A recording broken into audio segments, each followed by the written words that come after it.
Hello future filmmakers, kemarin ini ada masuk nih satu chat permintaan komentar dari sebuah film horor Sunda yang dibikin oleh anak-anak SMA di Sukabumi. Kira-kira apa yang bisa kita pelajarin dari film ini? Let's roll!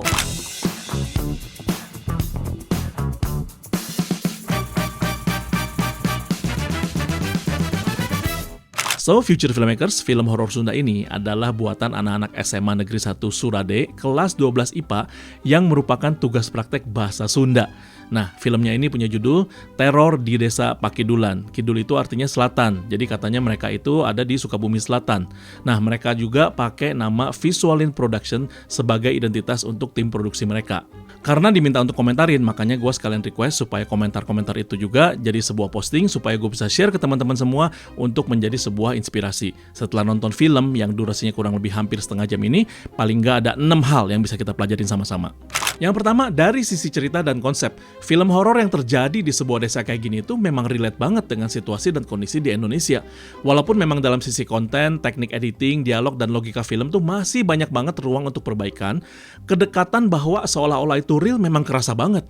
Makanya nggak heran kalau film-film horor yang beredar di Indonesia selalu bisa dapat tempat buat penonton-penonton lokal kita.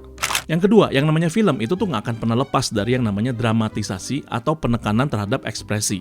Nah, salah satu strategi yang gue pakai nih kalau gue syuting dengan orang-orang biasa, biasanya gue tuh akan menggali gestur dan juga ekspresi yang natural dari mereka. Sehingga kalau mereka memerankan suatu peran, mereka tuh lebih leluasa karena mereka nggak jauh-jauh dari kehidupan mereka sehari-hari. Daripada maksa mereka acting, kita tuh bisa mengajak mereka tuh merespon terhadap adegan-adegan yang ada di dalam film. Yang ketiga, soal sinematografi. Ada satu hal yang lumayan sering dilupain nih, yaitu yang namanya directional continuity dan juga 180 rule. Directional continuity itu bicara soal logika arah dalam film.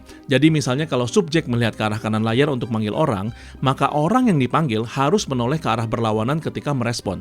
Sedangkan 180 rule adalah soal nempatin subjek di posisi yang konsisten dalam sebuah scene. Kalau dia misalnya udah di kanan, maka sebaiknya dia ada di kanan terus dan sebaliknya. Kalau ada rencana untuk pindahin posisi itu, maka biasanya perlu ada strategi untuk ngeriset perspektif dari penonton. Selain bagian itu, kombinasi dari drone shot, wide shot, handheld, dan juga gimbal, menurut gua tuh udah cukup untuk menggambarkan suasana di desa tersebut.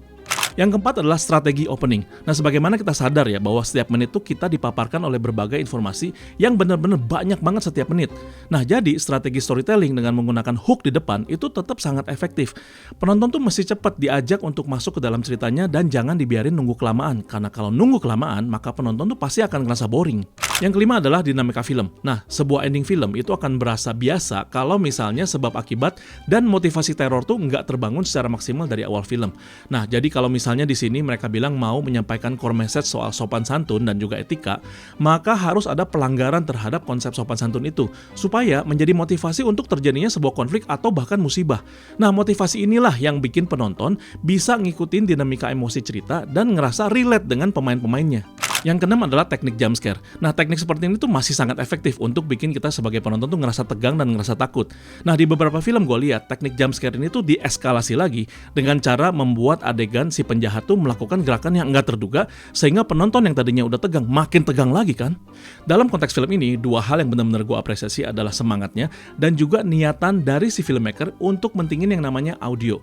Walaupun gue tahu ya, dan mereka cerita bahwa mereka pakai alat audio yang sangat sederhana, tapi di beberapa shot kelihatan banget mereka tuh kasih effort bahwa audio itu memang lebih penting daripada gambar. Komentar yang gue sampaikan ke mereka itu juga hal-hal yang sifatnya teknikal, dan gue selalu ingetin nggak ada tuh yang namanya benar atau salah dalam produksi film, karena film itu lagi-lagi adalah bagaimana seorang filmmaker mewujudkan strateginya dan bertransformasi menjadi sebuah produk visual. So, buat teman-teman SMA Negeri 1 Surade di Sukabumi Selatan, semangat terus ya, soalnya kalian inilah the future filmmakers of Indonesia. Buat teman-teman lain yang mau dikomentarin filmnya, silakan chat di DM, dan jangan lupa keep learning, keep shooting, and action!